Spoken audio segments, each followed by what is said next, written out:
C'est ce que nous avons fait patiemment et réalisé au prix d'efforts persévérants.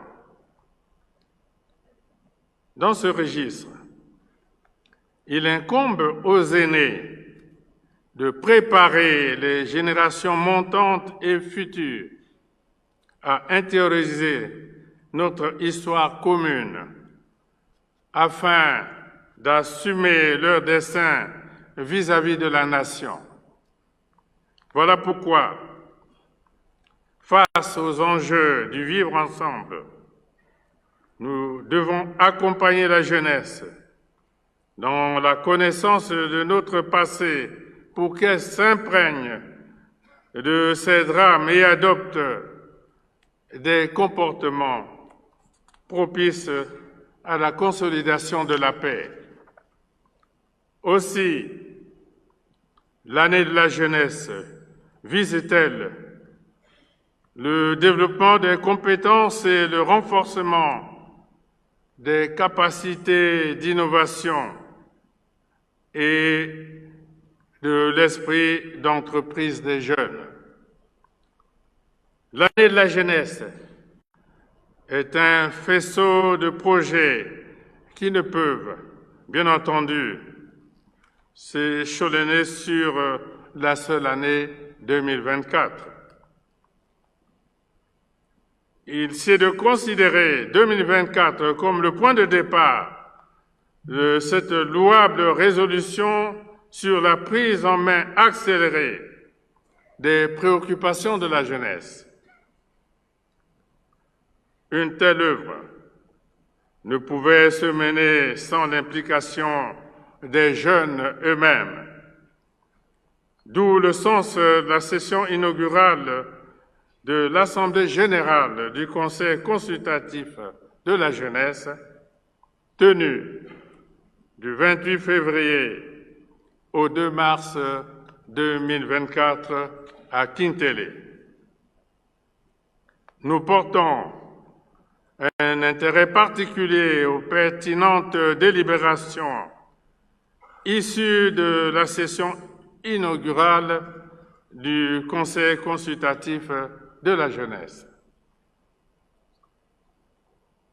L'une des obligations de l'État est de préparer l'entrée des jeunes sur le marché de l'emploi, les uns au sein du secteur étatique, au niveau national ou décentralisé, avec la fonction publique et la fonction publique territoriale.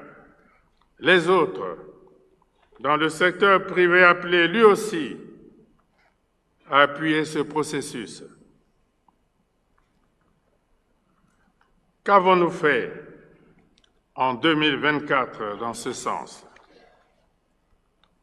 Monsieur le Président du Congrès, mes chers compatriotes, en réponse à cette grande interrogation, le gouvernement a adopté le document d'action prioritaire qui, en lien avec l'année de la jeunesse, contribue à la mise en œuvre accélérée du plan national de développement 2022-2026 à travers un programme pro-jeunes dont les actions sont essentiellement tournées vers la satisfaction des besoins et des préoccupations de la jeunesse. La mise en œuvre d'un programme d'investissement public et prioritaire devant soutenir les 6 piliers du plan national de développement 2022-2026. En cela, j'instruis le gouvernement de prendre les dispositions adéquates pour rendre plus opérationnel et performant le fonds d'impulsion, de garantie et d'accompagnement, FIGA en cycle, conformément à sa mission initiale.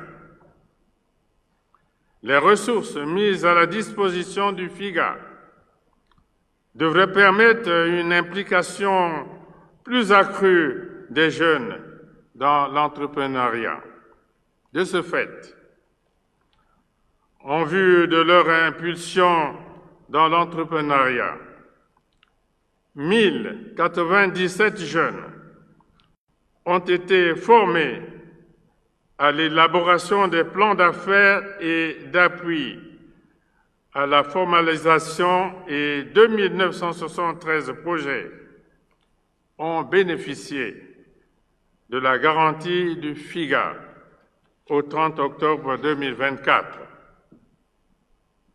Dans cet ordre, j'encourage l'initiative prise par le conseil d'administration du FIGA de participer à la réinsertion de 20 000 jeunes dans le département du Poul, à raison de 10 000 ex-miliciens et 10 000 jeunes riverains, porteurs de projets crédibles et éligibles, capables de stimuler leur adhésion à l'essor des micro- et petites entreprises. Je salue également les efforts du Fonds national d'appui à l'employabilité et à l'apprentissage, FONEA en sigle. Le FONEA s'attelle à développer les capacités des jeunes par l'acquisition de connaissances et de compétences en lien avec les niches offertes par l'entrepreneuriat, afin de conforter l'adéquation des compétences à la situation des marchés de l'emploi. À ce sujet, le FONEA a permis cette année de former et d'insérer 687 jeunes dans les filières de la maçonnerie, de la plomberie, du bois, de la restauration, à Egnélé, Bétou, Dongou et Infondo dans le département de la Likwala. Avec le soutien du FONEA et à l'initiative de la dynamique Owando plurielle, 323 autres jeunes ont été formés dans les filières de la climatisation, de l'électricité, bâtiments et de la mécanique automobile dans le district d'Owando. En outre, 405 jeunes ont été formés au métier de la maintenance industrielle, du numérique, de l'hôtellerie et de la restauration avec un taux d'insertion de plus de 70% dans le marché de l'emploi, dans les départements de Pointe-Noire, du Kwilu, de la Lékoumou, des plateaux de la Sangha et de la Likwala. Ces jeunes, pour les uns, suivent actuellement des stages dans les entreprises, tandis que les autres s'organisent en groupements pré-coopératifs. Par ailleurs, en partenariat avec le Programme des Nations Unies pour le développement, PNUD, le gouvernement met en œuvre le programme Stage-Emploi qui vise à offrir à 10 000 jeunes une première expérience professionnelle par des stages en entreprise et dans le secteur public. Enfin, j'annonce le démarrage du projet Monsala, qui a pour objectif de renforcer l'adéquation formation-emploi.